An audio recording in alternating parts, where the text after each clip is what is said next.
Muy buenas noches. Muy buenas noches. Bueno, tú eres especialista en resolver o al menos dar formación en la gestión de conflictos, fundamentalmente entre los adolescentes. ¿Por qué dices que la mayoría de los conflictos que se producen se deben a malentendidos? Sobre todo es eso, falta de comunicación, ¿no? Muchas veces las personas pensamos que tenemos razón y pensamos en defender nuestra postura mucho más que en entender la postura del otro. Si nos paráramos por un instante y nos paráramos a pensar el por qué ha llegado a esta situación donde ha llegado, nos daríamos cuenta que muy a menudo ambos tenemos razón y por lo tanto es mucho más sencillo poder entendernos. Ahora bien, desde que éramos pequeñitos hasta este momento nunca nos han explicado cómo hacer eso. Parece sentido común, te dicen, cuando tengas un problema tienes que hablarlo.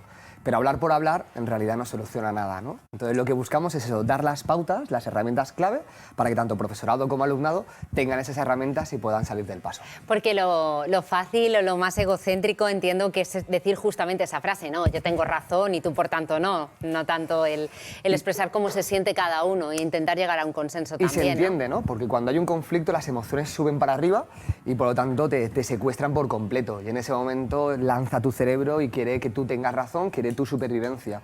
Y ahí se entiende, pero claro, por ahí vienen esas herramientas que te permiten tranquilizarte y darte cuenta de qué manera puedes entrenar a otra persona y poder ganar ambos, que al final es el objetivo de esta historia. ¿Y cómo lo hacéis con los adolescentes? Bueno, ¿qué cosas les pasan? Eso lo primero. ¿Qué cosas les pasan?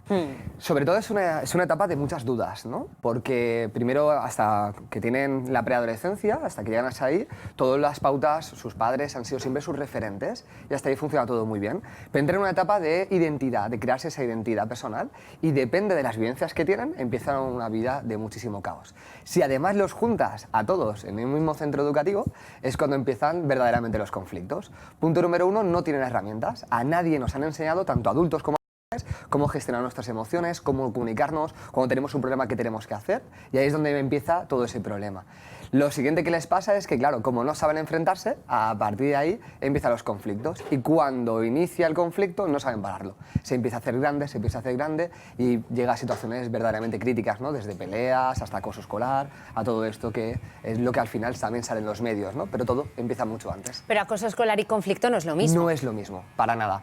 De hecho, acoso escolar tiene una tipología muy concreta, ¿vale? En la que se tiene que dar para que se trate de una manera diferente. Por ejemplo, en nuestra especialidad, que hablamos de mediación, la mediación no resuelve el acoso escolar, pero por suerte tan solo pasa en muchas menos veces de las que pensamos. ¿Y somos, por tanto, los adultos analfabetos en la gestión de los conflictos? Más de lo que nos pensamos. Y de hecho, cuando nos dedicamos a la formación pasa algo que es muy habitual, ¿no? Y es el ya lo sé. Y cuando en tu cabeza aparezca un ya lo sé, es justamente lo que necesitas escuchar para ponerlo en práctica. Porque un ya lo sé es, lo conozco pero no lo estoy aplicando, ¿no? Y tanto en la gestión de conflictos y en la base más base que la gestión emocional, somos totalmente analfabetos. No estamos formados y no tenemos ni idea de cómo de verdad afrontar las emociones que llevamos por dentro. ¿Debería entonces existir alguna asignatura en los colegios que se tratara justamente eso? ¿Cómo gestionar los conflictos y enfrentarnos a ellos? Para mí una asignatura sería un parche, realmente. Porque lo que necesitamos es que la sociedad se forme en este ámbito. Ya no en la gestión de conflictos, que también, sino hay que empezar por el inicio, y el inicio son las emociones. Si somos capaces de entender nuestras emociones, somos capaces de gestionar lo que llevamos dentro, a partir desde el ejemplo es como vamos a verdaderamente educar. Por mucho que yo hable de gestión de conflictos, por mucho que yo hable de gestión emocional, si no lo pongo en práctica desde el yo, jamás podré enseñar a otra persona. ¿Entender los conflictos significa, por tanto, gestionarlos de alguna manera concreta? Entender el conflicto supone actuar desde la responsabilidad. ¿Y qué es la responsabilidad? Preguntarte qué puedes hacer tú para mejorar la situación. Y va un paso más allá. ¿Qué podrías haber hecho que no has hecho para poder hacerlo, ¿no? Aquí no hablamos, yo siempre lo digo, ¿no? No hablamos de culpa, hablamos de responsabilidad. Aquí no hay un culpable. Aquí lo que pregunta es, ¿qué puedo hacer yo para mejorar la situación? Y bajo esa pregunta, tanto el que agrede como el que recibe, ambos tienen responsabilidad y ambos pueden hacer algo para resolver la situación. Tengo una duda que hacerte. Lanza. No podía evitar, he bajado la cabeza mientras te hacía la pregunta y te he visto un zapato rojo y un zapato negro. ¿Se debe a algo o es tu estilo? Siempre, llevo ya 13 años haciéndolo, forma parte de mi personalidad. Empezó al principio, realmente eran calcetines y a partir de ahí se fue sofisticando, ¿no? Hasta convertirse en parte de lo que soy. La verdad es que a día de hoy ya tiene muchos significados. Cuéntamelos. Cuéntamelos, no podría, ¿no? De hecho, estamos escribiendo un libro al respecto porque siempre le digo a los chavales lo mismo, dime tú por qué crees que los llevo. Y estamos recogiendo toda esa información y la vamos a publicar en algún momento, porque su creatividad siempre es más interesante que los motivos que tengo yo.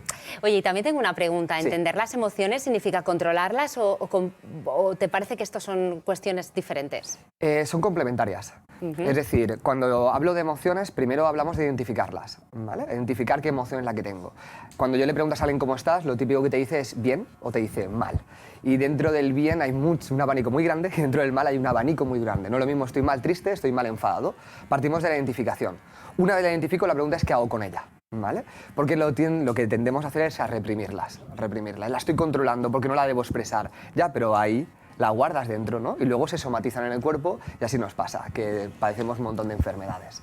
Pero posteriormente hay que hacer algo con ella. Ha surgido por algún motivo.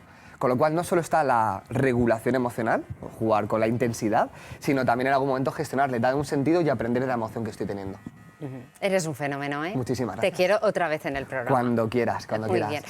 Estaba yo dándole vueltas Sí. mientras te escuchaba, porque soy capaz de hacer dos cosas a la vez. Eso dice que lo sabemos hacer las mujeres, pero no quiero ser sexista, también algunos hombres. Nosotros decimos que no y así es, no nos piden más de lo que hacemos. La verdad es que no tengo ni idea de por qué llevas los zapatos rojos y negros. Y los espectadores se imaginarán por qué. Habrá alguno que dirá, este chico, esto no es normal. Muchísimas gracias. Un placer, la verdad.